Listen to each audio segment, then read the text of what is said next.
Hi, everyone, and welcome to AXA Coral Live. It's really great to have you all with us.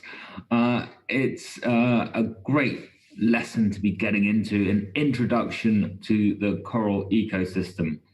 So this lesson is designed to give you that general introduction, especially for those students who are studying the coral ecosystem for exams. And I think we can dial into Michelle, who is at the Kamabi Research Station in Curacao. Good afternoon, good morning, probably good morning, Michelle, where you are at the moment. Hi, everyone. So good morning to some of you. Good afternoon to others, indeed. I'm Michelle. I'm a marine biologist, and I'm talking to you today from Curacao, all the way down in the southern Caribbean. And I'm really excited to be taking this lesson with you all today. Fantastic. Michelle, and we have some shout outs to give to some of those classes watching. We have classes from the UK, USA, and France who are with us today, and a special welcome to the students at Ellesmere Port Catholic High in Cheshire. So hi to all the students there. A good morning to Joe T. Robinson Middle School, and they're in Little Rock in Arkansas. So hi to everybody watching from Little Rock. We have Poole Academy in Cornwall, who are looking forward to learning more about the coral reef. And also a big good afternoon and welcome to all the students at Basildon Academy. Now, before we get into talking about the coral ecosystem, just a word in terms of interacting with us as we go through this talk. So there are a couple of ways you can do this. First of all, to the side of the screen, if you're not on full screen, if you're watching on the Encounter EDU website or on YouTube, you'll see there's a live chat option. Great. If you share any questions with teachers, they can type those in if they're logged into YouTube, and we can answer those as we go along. So really great if there's any questions for clarification. So anything that myself or Michelle talks about and you're not quite sure about it, just pop a question in saying, can you explain that a bit more? I didn't quite get that term. Can you define that term again for us? Super useful. That means that we won't go too fast for you, and we can come back to any topics. If there's bigger questions that you have, sort of, okay, we're not quite covered this topic, but I'm really interested in how to become a marine biologist. What's Curacao like? Which is your favorite reef? Those types of questions. We do have a segment at the end, which is going to be for those questions, a Q&A section. So we'll keep those more general questions to the end. If you're having trouble using YouTube chat, you can also use the chat icon, and that is on the encounteredu.com website. So you'll see a sort of small sort of white speech bubble in the bottom right-hand corner. Click on that, and that will get you through to the amazing Sim, who is moderating this lesson for you today. And then again, we have Ellie, who's producing. So you may see her from time to time. Ellie, give us a wave. And Hi. Ellie is producer, and it's has been out in Curacao in previous years. But Michelle, before we get started into the nitty gritty, it would be great just to learn a little bit about yourself. We were chatting yesterday, and I know that we've been to similar places, both in Curacao and on Heron Island. But what kind of stuff do you study, and where has that taken you? Yeah. So, as I said, I'm a marine biologist, and I've been working indeed most of the time on the Great Barrier Reef in Australia. And after that, I moved to Curacao here, where Jamie and Ellie have been in previous years. And I study a very specific type of sponges. So they're not your common, beautiful, three-dimensional sponges. They actually look very boring. And we call them boring as well because they bore into the coral skeleton. So they drill little holes and tunnels and labyrinths, and they grow inside a skeleton of a coral, slowly also killing the coral sometimes in that process. And we're going to do this introduction to the coral ecosystem. But just before we start getting into that, perhaps let's introduce students who are watching to these two animals, to the coral animal and to the sponge animal, before we discuss, the wider distribution, abiotic factors, that kind of thing. Yeah, let's do that. So corals and sponges, they're quite different, but also similar in many ways. And maybe I'll just show you, I have here some skeletons of two different types of corals. So let's start with this one. So you can see it really looks like a brain, doesn't it? So these are called brain corals. They're very abundant here on the reefs of Curacao. Then we also have this type of corals, they're boulder corals. And so what you should notice here is all these little holes. And so each of those is what we call one coral polyp. Now, of course, only the skeleton is left, but when they're alive, they're all big and fleshy. And all these little polyps together form what we call one big coral colony. In this case, it's a small coral colony. Now, sponges are different. They are not colonial. Sorry, let me show you. So this is a dried out sponge. So you probably can't see me anymore, but you can see the tubes of the sponge. Just turn it around the other way. So sponges do not consist of all these tiny animals together. They're just one big animal, like most other animals you'll be familiar with from the terrestrial environment. But they are really good at filtering water. And so if you can imagine these tubes, they would suck in water down below here, and they would expel it just through the tube there. And one last sponge I'll quickly show you. It's a bit of a different form. It's a bit thinner and flimsier. It's also one of the common sponges here. Wonderful. Michelle, thank you so much. So we've got two animals, one a sort of like relation to a sea anemone or jellyfish that makes these sort of stony structures and builds up the 3D reef environment, and the other the multi-celled sponge that you can also see quite often on the reef, both probably on the Great Barrier Reef and definitely in the waters just off from the Kamabi Research Station in Curacao. We're going to get into the sort of this introduction to the coral ecosystem now, and for the first thing, to share with students sort of where are these coral reefs? What kind of regions are there in? Are there any specific notable reefs that we should know about?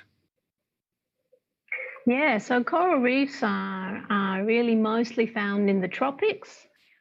We also find them in subtropical environments, but corals really love warm water. So if we look at the global map, it's quite easy to see we have sort of this zone around the equator, so a little bit north, a little bit south of the equator, where coral reefs thrive. And you spoke about the Great Barrier Reef, and you're currently in the Caribbean. Are there any other notable sort of areas of high coral, as it were? Yeah, so indeed, the Great Barrier Reef is really the most iconic reef, we could say. It's really huge. It can be seen from space. That's how big it is. And then here in the Caribbean, there's a lot of beautiful reefs as well. So I'm all the way down in the south, where we still have some of the most pristine, we call them, most beautiful reefs. But there's also a lot of reefs further up north.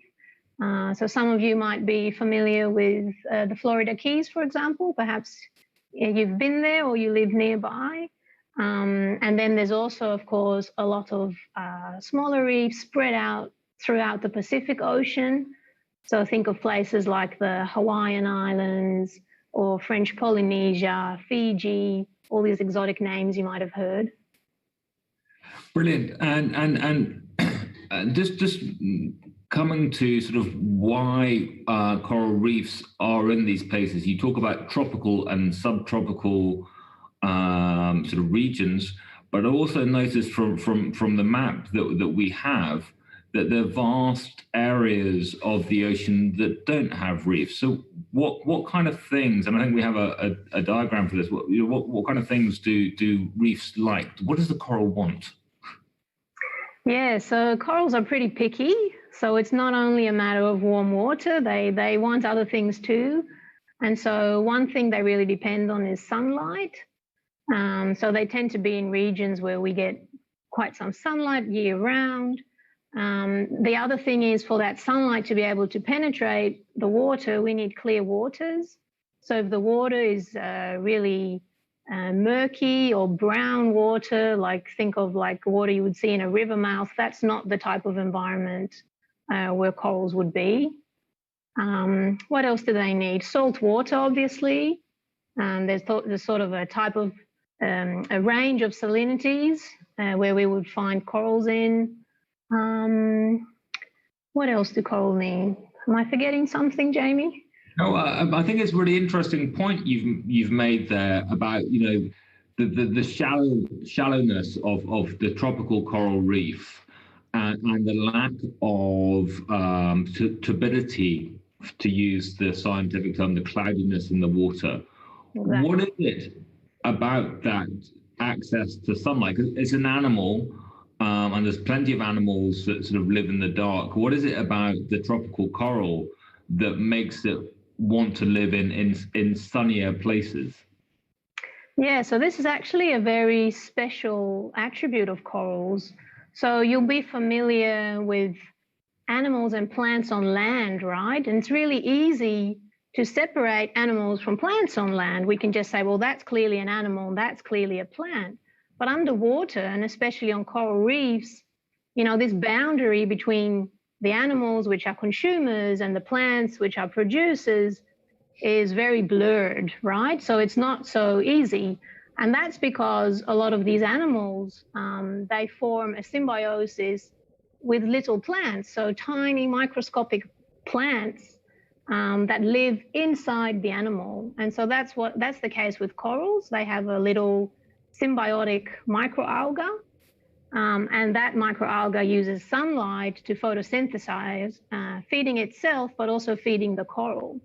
And so that's why corals need these nice crystal clear waters where sunlight will penetrate, feeding their symbionts and indirectly feeding themselves.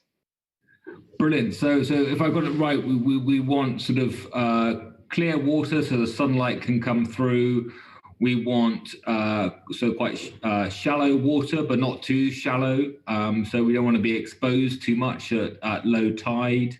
We want a nice sort of swimming temperature. What kind of range are we looking for here in terms of our sort of like our tropical reefs? Yeah, so corals prefer upwards of like 23 degrees. And they can live in an environment, so degrees Celsius, and they can live in environments of up to 30 degrees Celsius. But corals also grow in colder environments, so from 18 degrees.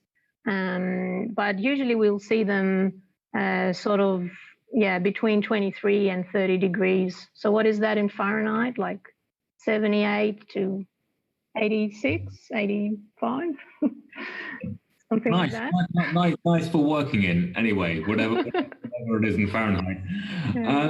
And we've got this. I mean, just before we move on to the sort of the idea of a reef and not just the idea of these sort of dotted around animals, you also, and you alluded to there, you also have corals that live in the deep ocean and in colder waters. So it's not just tropical corals that describe all the corals on the planet. Definitely. And so also to mention here, not all corals really rely on this symbiotic microalga.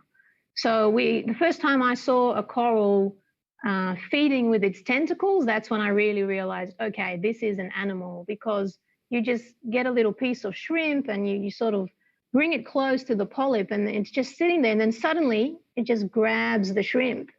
And so corals also feed what we call heterotrophically. So they also filter, not like sponges do, but they can grab a lot of particles out of the water.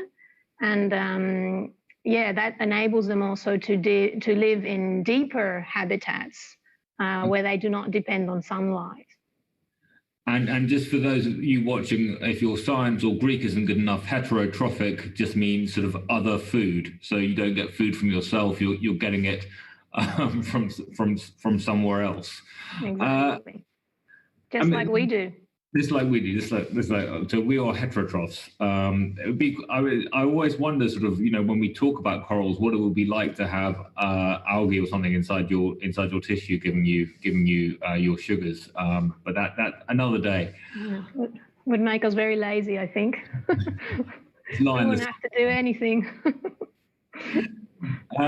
So coming on to our lazy corals, not quite, but you showed us these two bits of coral structure, skeleton almost. What's the relationship between these pieces of stone that have been built up by small animals, coral polyps, over sort of, by the looks of those, sort of 10, 15 years? And when we talk about the Great Barrier Reef, or the reefs around Curacao, how does that work? Yeah, so that's another really fascinating thing about corals, is that so they build these really hard skeletons, and when they are alive, they cover this whole skeleton with live tissue. But when they die, the skeleton also remains.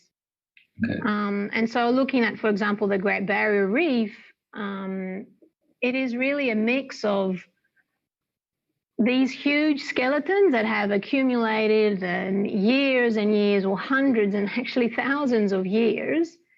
It's a mix of live corals there, but also all the remaining skeletons that they've left behind. And that's really interesting, because, like, I showed you that softer, the sponge I showed you earlier, that's a soft, and when it dies, it will slowly disappear, will disintegrate. There'll be nothing left on the reef. But when a coral dies, it leaves behind it this huge structure that other animals will go and build on top. Other corals will settle on it and make it even bigger, and so on and so forth.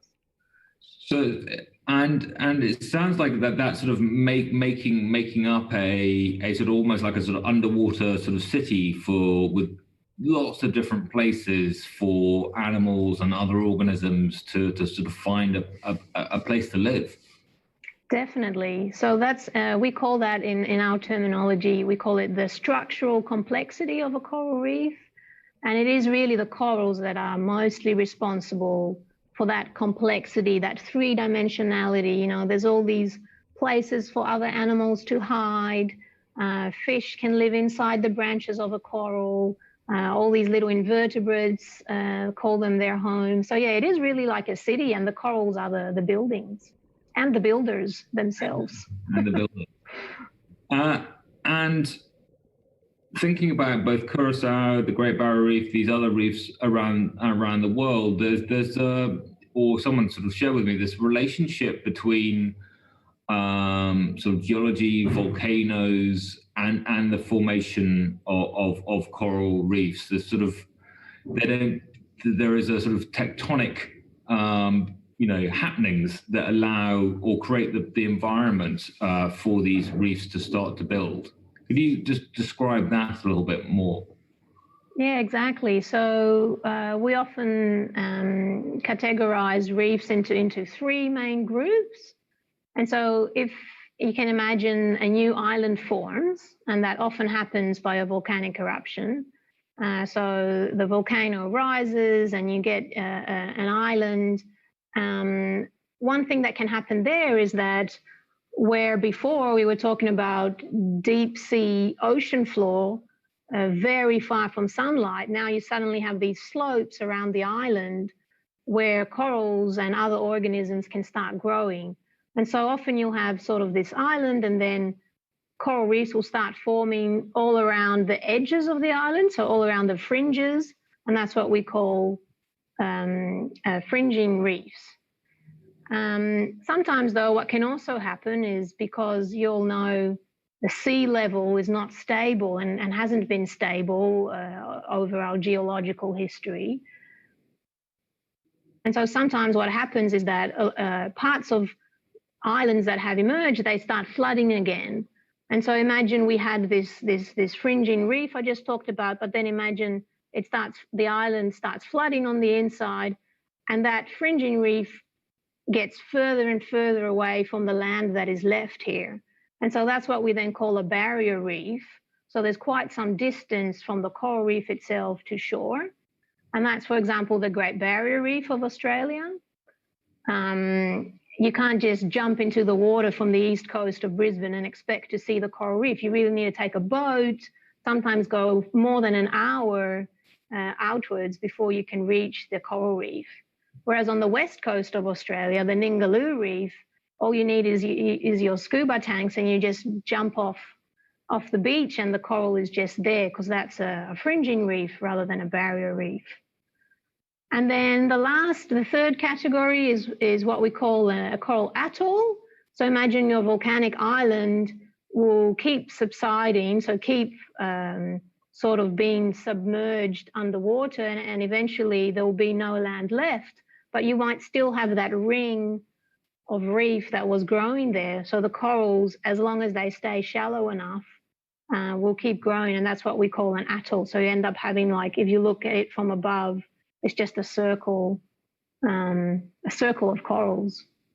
Brilliant. And I think that right, I'm saying is that the reefs that you have are probably about 100 meters from where you're sitting now. I know that it's a pretty sort of rainy, wet, tropical day for you in Curacao today, but just 100 meters away, you have fringing reef. And I don't know whether, Ellie, we've got some sort of footage of that from previous years, where you can see sort of a sandy beach, and then describe sort of as light, dark patches. What are we seeing sort of if you put a drone over the coast where you are? Yeah, so indeed, I'm really close to the sea. I wanted to show you the sea today, but it's raining, so we couldn't do that. But just outside the window here, so there's usually here on Curacao, what you see is indeed a sandy beach, so beautiful white sand, which actually also originates from corals that have broken down into tiny pieces. And then in the shallow, so, the first meters when you put your feet in the water, it's usually just sandy. And then if you go a bit deeper, so I'd say roughly around 5 meters, we often start seeing the first coral. So that's our shallow corals. They're usually really big, impressive corals. Some of them really look like elk horns. And they will grow roughly between 5 and 8 meters. And you can see those. So if you were to fly a drone, you would indeed see these darker patches amongst the sandy bottom. And yeah, that usually looks really beautiful, because the rest of the water is, crystal clear turquoise color. So, and then if you go even deeper, then we get the second zone, let's say, where we get corals that are bigger in structure, so more what we call the boulder corals, massive corals, massive in form. And they're usually round. They look more like the ones I showed you earlier. These can grow really big, so meters at a time for one colony. And then if we go even deeper, so below 20 meters, we get a completely different form of corals, and they really look like plates, and they're actually really like solar panels, and that is really also why they have that shape. The deeper you go, the less light penetrates, and so they want to make sure they can capture as much light as possible, and that's why they've evolved this plate shape. So those are the plating corals. Michelle, amazing, because I was going to come on to what we call crenation on the reef. And you've described, 3 different types of coral there, a branching coral, a sort of boulder type coral, whether it's brain or other, and then a plate coral. And they occupy different zones on the reef. You mentioned sunlight as one factor that contributes to these different zones and the different shapes. Are there any other factors that students should be aware of that sort of dictate, if that's the right word, these zones on a reef? Yeah, definitely. So another very important factor is the wave action.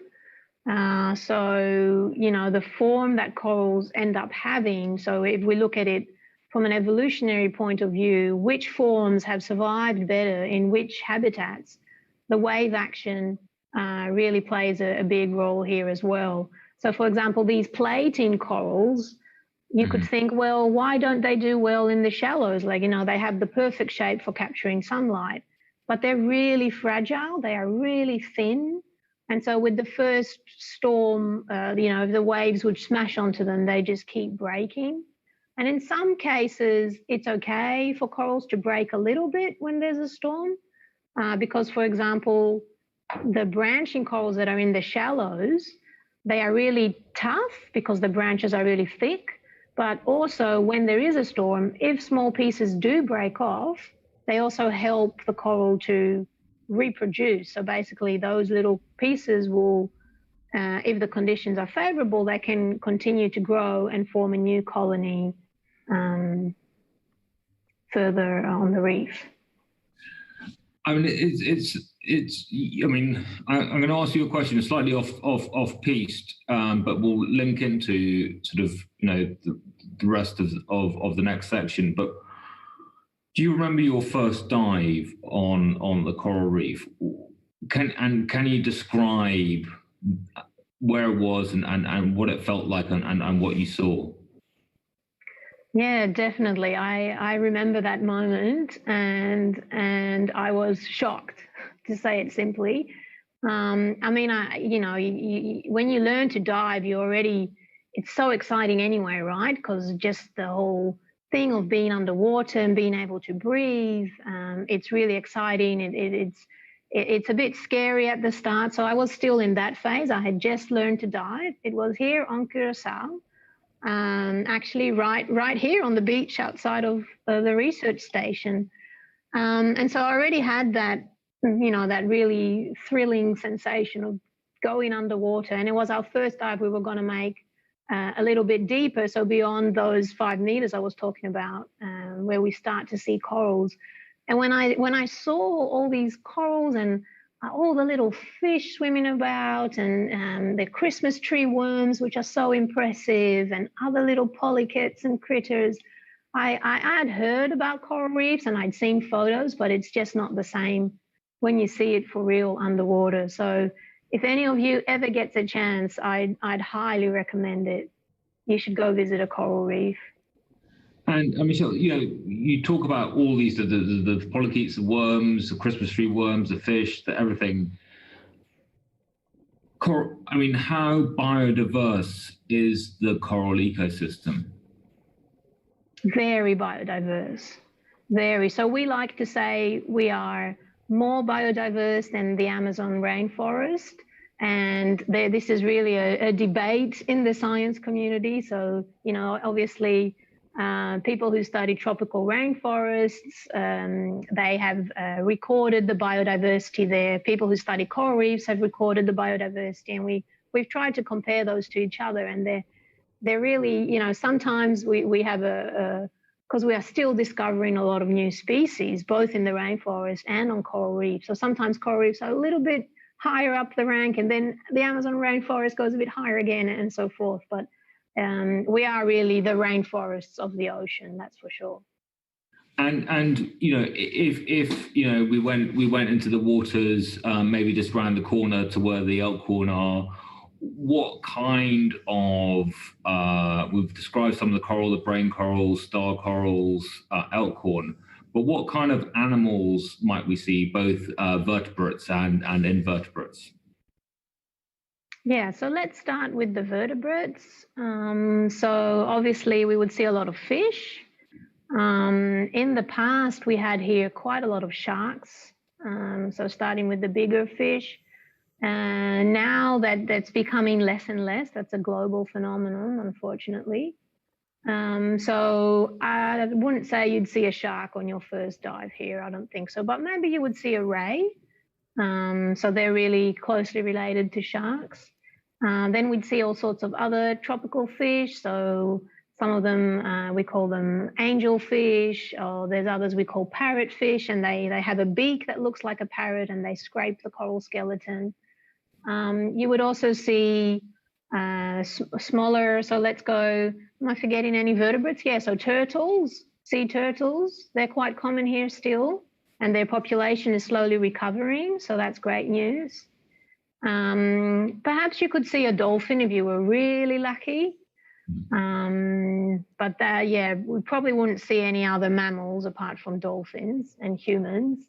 So yeah, the odd tourist. But yeah, you would then see a lot of invertebrates.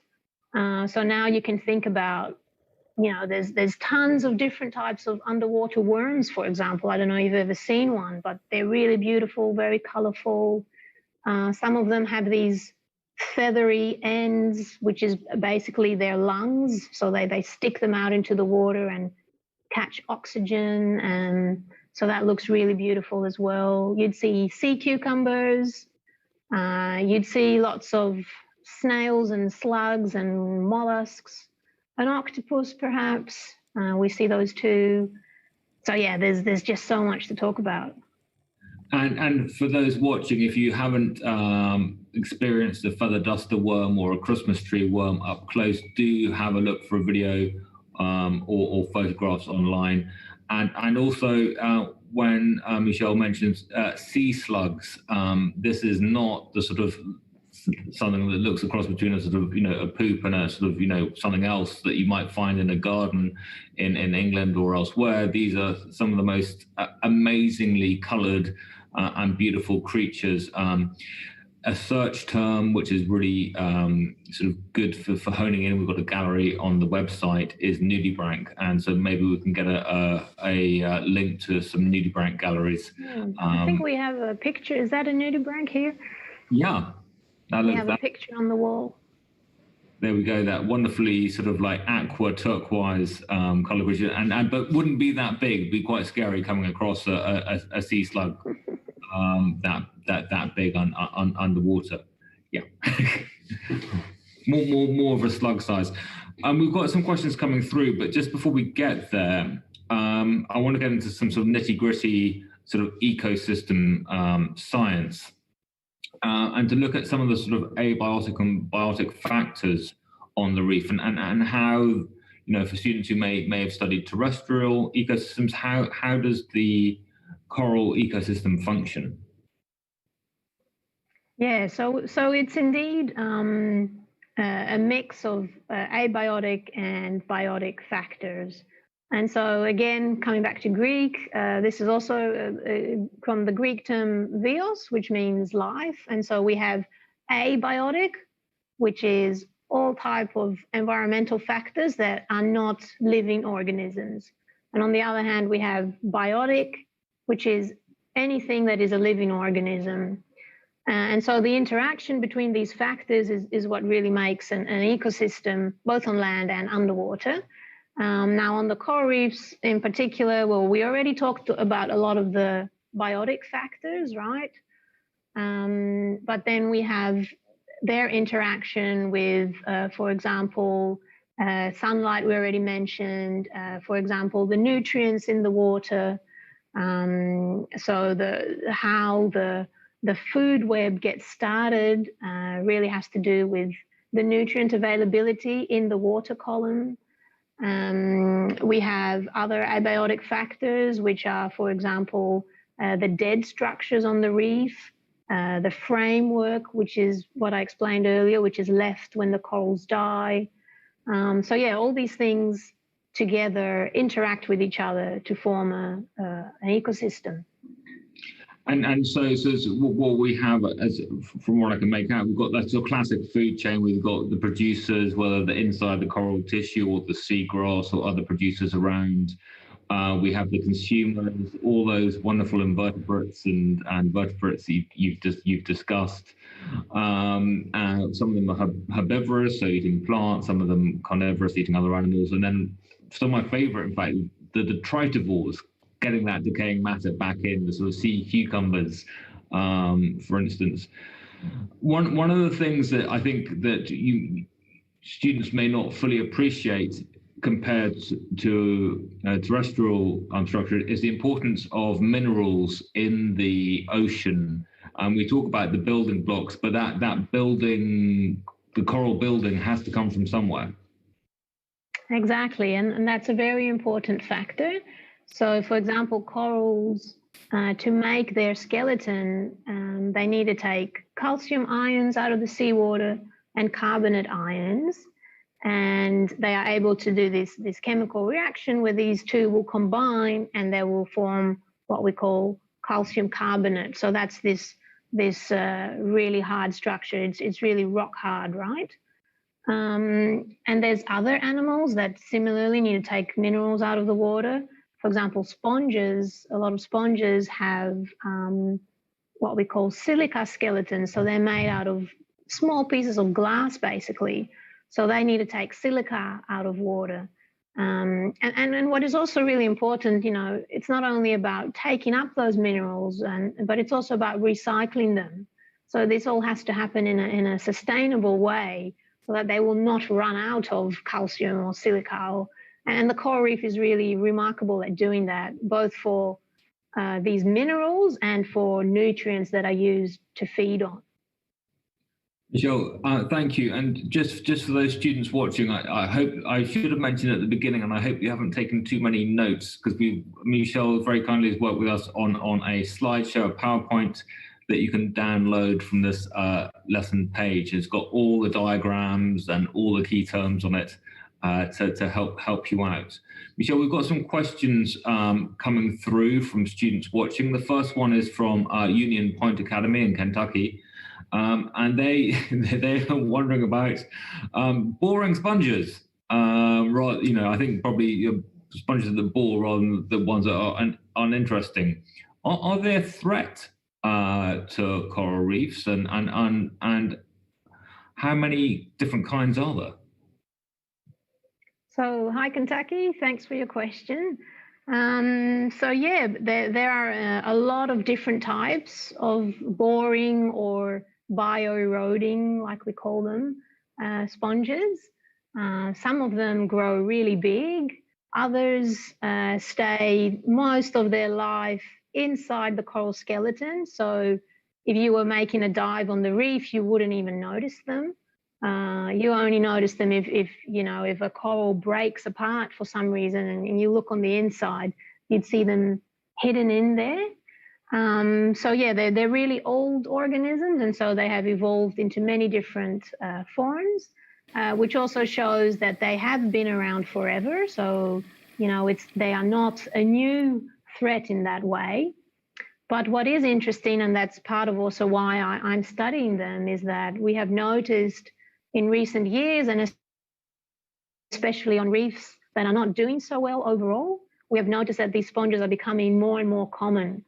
So, you used to see one every 5 meters, now you see 5, so 1 in every square meter. And so that's a really high abundance. And so what we think is happening is that there are certain changes on coral reefs that corals are suffering from, but these sponges are benefiting from those changes. For example, ocean acidification. When it's harder for corals to build their skeletons, as you might know, because of ocean acidification, it is logic that it will be easier for those organisms who destroy skeletons, like these boring sponges. And so their increase has to do with changes to the environment, and the balance between them and corals, we are afraid, is disturbed. Brilliant. And just to clarify that ocean acidification, a chemical process in the ocean which makes it harder for corals to get the calcium carbonate needed to build their structures. A lot else on that process, but we'll leave that for another day. Because there's a lovely question through from Jim, Izzy, and Samuel. Coral reefs sound like they're, you've got this competition with the rainforests on species and biodiversity. Looking more widely, how much of ocean life has been studied? Thanks, guys, for your question, and that's a really interesting question, because it is often said that we know more about the surface of the moon than we know about our oceans. And this really, I must admit, this does apply more to the deep oceans, which are really hard to study, but also on coral reefs, like, the technology we need to explore these habitats has only recently been developed and is still developing.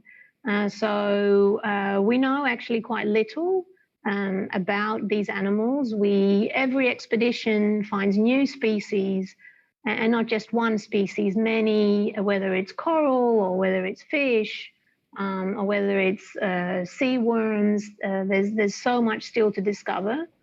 In saying that, we already know that coral reefs have an important role in at least some part of the life cycle of 25% of all marine animals.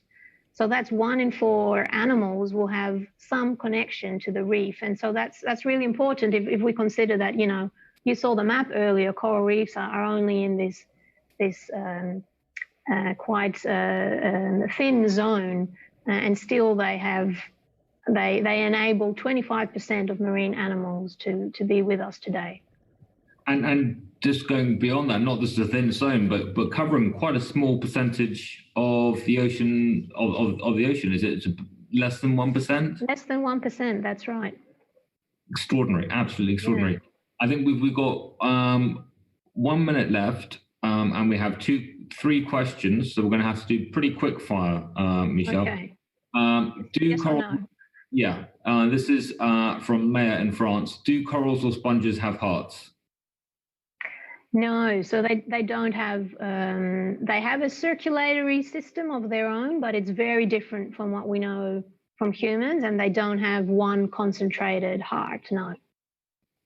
And then to end on, I think we've covered what they eat, but great question. But the final question, lovely question from James Watkins, what is your favorite coral? You've got to pick one. Oh, well, that's easy. That's a coral here from Curacao. It's the elkhorn coral. So it's called Acropora palmata, if you want to Google it. It's beautiful. It's huge, and it has these arms that are looking up towards the sun. It's amazing. Fantastic. Well, Michelle, thank you so much. Absolutely fascinating introduction to the coral ecosystem. Really, really lovely. And to all those students watching, I hope not only that has inspired you to learn more about this wonderful world, helped you with your exams, and maybe we'll see you underwater on the reef in years to come. Don't forget that over the next 2 days, we have 2 more live lessons in this series. So today was an introduction to the ecosystem. Tomorrow we've got human activity and coral, and that's with Dr. Mark Vermey. And then Dr. Valerie Chamberlain is with us on Thursday, and she will be looking at the future of coral and some of the conservation and restoration efforts to sustain this wonderful ecosystem into the future.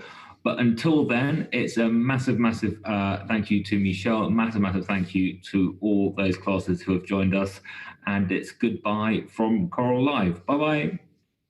Thanks, everyone.